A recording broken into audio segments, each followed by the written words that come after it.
selamat datang kembali di channel Filmku Film Indonesia. Sebuah channel yang mengupas tentang film Indonesia, aktor, aktris, sutradara, dan berbagai hal yang terkait dengan film Indonesia.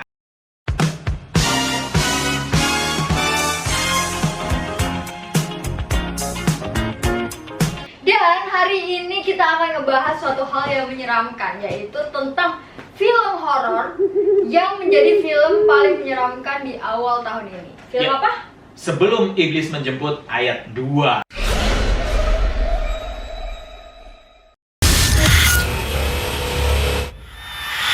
Ya, dan berhubung kita akan membahas hal-hal yang menyeramkan, kita juga kedatangan tamu spesial yang tidak kalah menyeramkan. Kita panggilkan Anak saja. setan. Tapi sebelumnya jangan lupa untuk subscribe, like, komen, dan juga share ke banyak teman biar kalian tidak ketinggalan info menarik dari Filmku Film Indonesia.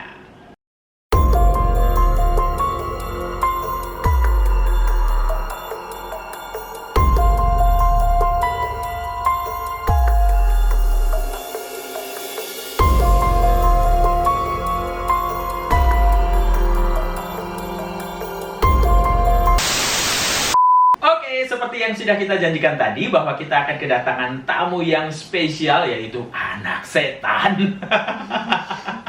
Karena di film ini bener-bener nih ikon banget kalimat itu, anak setan, ini dia. Hai, siapa kamu? Anak setan. Jangan mengganggu ya, di sini saja. Ayo sini, silakan. Aduh, serem banget sih. Kita syuting agak merinding-merinding gitu ya, Cak ya. Merinding loh ya. Asli, ini serem banget anak setannya. Siapa nama kamu? Siapa namanya? Oh, nggak tahu ya. Siapa sih? Manggut. Ih, dia memang nggak bisa bicara. Dia hanya bisa komunikasi dengan Ibunya. iya. Wih, gombel. Iya, gombel.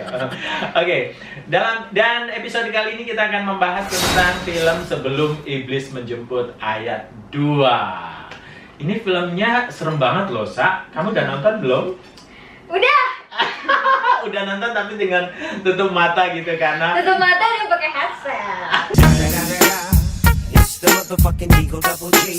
karena memang beredar santernya bahwa film ini terlalu seram untuk ditonton, apalagi buat kalian yang benar-benar takut dengan film horor gitu ya. Dan memang sih aku nonton juga film ini, tingkat keseramannya sampai level 9 lah kalau aku bilang. Kenapa bisa dibilang begitu? Di tahun 2020 ini memang aku menganggap bahwa film Sebelum Iblis Menjemput ayat 2 ini adalah sebagai film terseram ya untuk bulan ini ya. Untuk nggak tahu nanti setelah kedepannya apakah akan ada sampai bulan Desember 2020 ada film-film yang lebih seram dari Sebelum Iblis Menjemput ayat 2 ini. Kita lihat saja. Kenapa ya? Dan kita akan nge-review nih alasan apa aja yang bisa bikin film Sebelum Iblis Menjemput ini menjadi film terseram di tahun ini. Film yang disutradarai oleh Timo Cahyanto ini menurutku memang gila banget. Kengeriannya levelnya bisa sampai 9 kalau menurutku. Dibandingkan dengan film sebelumnya, Sebelum Iblis Menjemput ayat 1, itu aja sudah mengerikan sekali, Sa. Bahwa film itu penuh dengan teror, penuh dengan penampakan-penampakan yang begitu menyeramkan.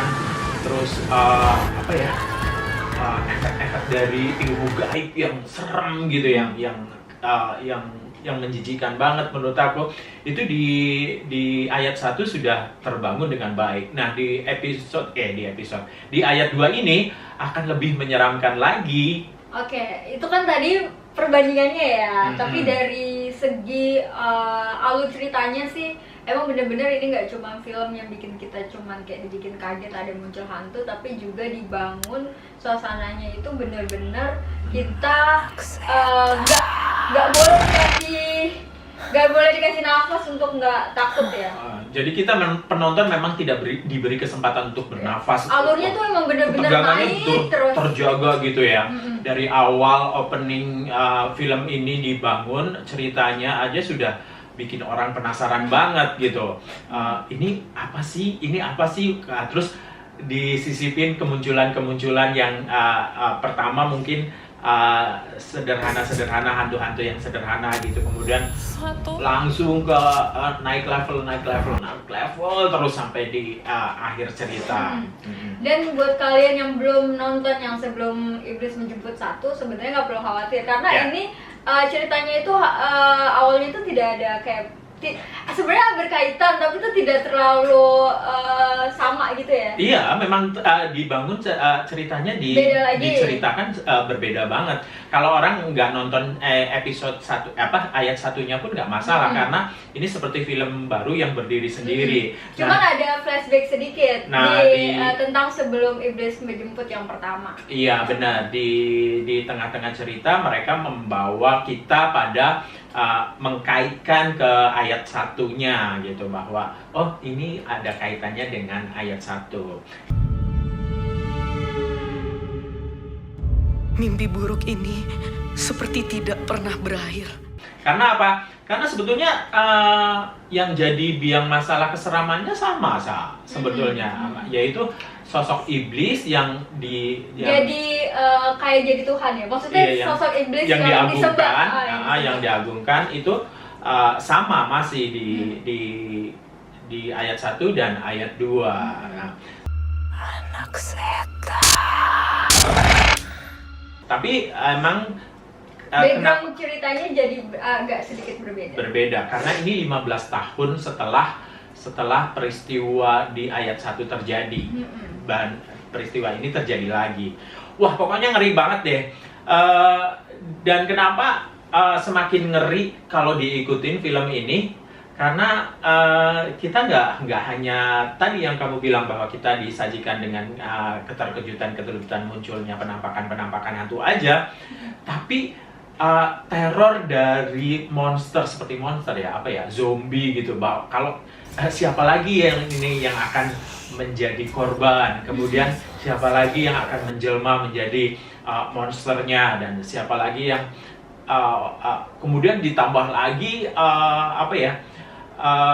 kengerian yang ditimbulkan dari efek-efek senjata tajam gitu-gitu yang kalau yang nggak kuat dengan hal-hal kayak gitu mungkin ya akan tutup mata kalau nontonnya kayak kamu kemarin. Iya.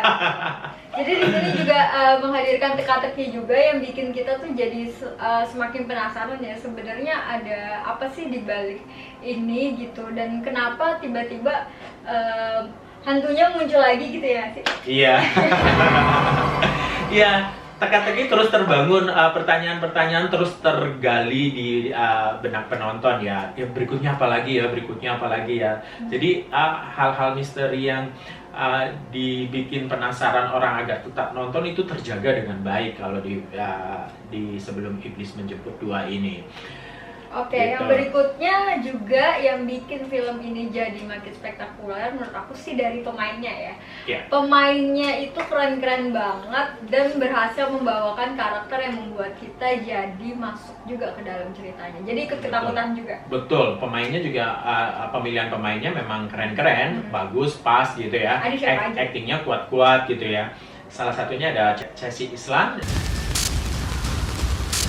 Dia bermain dengan sangat intens untuk menjaga ketegangannya, itu benar-benar bagus.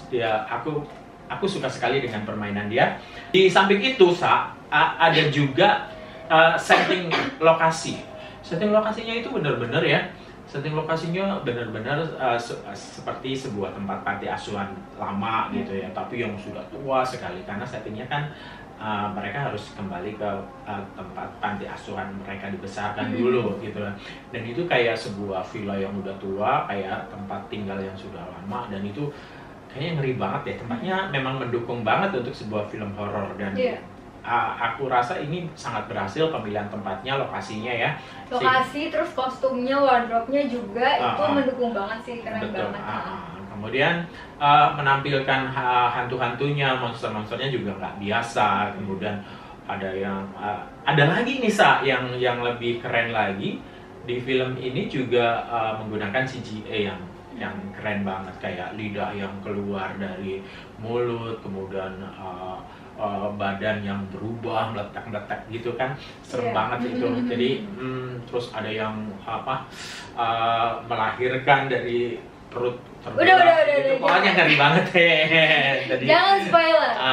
Jadi emang ada maksudnya ini film emang layak ditonton karena efeknya juga bagus, jadi kita kayak nggak ngerasa nonton film receh ya nggak sih? Kan soalnya kan film horor itu kan terkesan receh ya. Iya, Cuma ini bener-bener keren banget sih. Iya, menurut gue sih film ini untuk saat ini menjadi film terseram lah untuk jenis genre horor ya. Dan patut banget ditonton buat kalian pecinta film horor. Dan yang aku berani, soalnya aku yang penakut aja nonton. Walaupun tutup mata dan tutup telinga.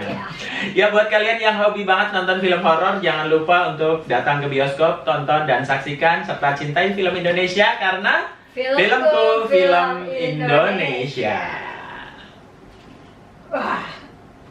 Halo, jangan lupa untuk subscribe, like, dan komen di channel Filmku Film Indonesia. Jangan lupa juga datang ke bioskop untuk tonton dan cintai film Indonesia karena filmku film Indonesia.